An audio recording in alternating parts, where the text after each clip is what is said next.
दोस्तों, इंसान के जीवन में तीन ही भाव होते हैं। पहला हर्ष, दूसरा शोक और तीसरा भय। अब देखिए, हर्ष यानी खुशी, शोक यानी दुख, भय का मतलब डर। डर ही सफलता के रास्ते की सबसे बड़ी रुकावट होता है। डर असफलता का भी होता है, सफलता को बरकरार रखने का भी।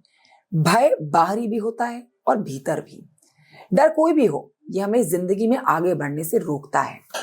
भगवान हनुमान से सीखें कि कैसे अपने ऊपर डर को आप हावी होने से रोक सकते हैं। तो आज हनुमान जी के भक्तों के लिए एक बहुत ही सुंदर सी और रोचक सी कथा।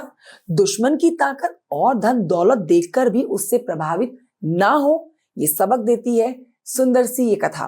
तो हनुमान जी के भक्तों के लिए जानकारी बहुत महत्वपूर्ण और बहुत काम की है। वीडियो को देखिएगा अंत तक, कथा सुनिएगा अंत तक।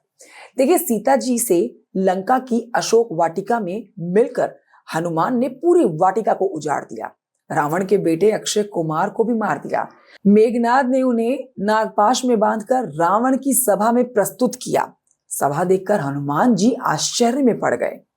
रामचरितमानस के सुंदरकांड में तुलसीदास जी ने लिखा है दोस्तों कि रावण की सभा को देख हनुमान को आश्चर्य हुआ, ऐसा प्रताप जिसका बखान संभव नहीं। देवता और दिग्पाल हाथ जोड़े खड़े हैं, डरे हुए केवल रावण की भ्रकुटियों को देख रहे हैं। ऐसा प्रताप देखकर हनुमान के मन में कोई भय नहीं था। वो ऐसे खड़े हुए थे जैसे सर्पों के बीच में गरुड़ रहते हैं। देखिए, रावण के वैभव और बल को देखकर भी हनुमान तनिक विचलित नहीं हुए।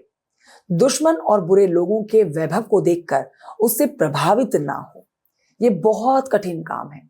शत्रु के सामने बिना भय के रहें, उसकी ताकत और सामर्थ्य से प्रभावित ना हो, यह हनुमान जी सिखाते हैं। आपकी पहली जीत तो देखिए वही हो जाती है जब आप उसके प्रभाव में नहीं आते हैं। अगर उसके वैभव का लेश मात्र भी असर आपके मन पर हुआ तो फिर जीत की राहें मुश्किल हो जाती हैं। रावण की पहली हार उसी समय हो गई थी जब हनुमान जी ने उसके सामने बिना किसी संकोच के उसकी गलतियों को गिनाना शुरू किया था, वो भी उसकी लंका में।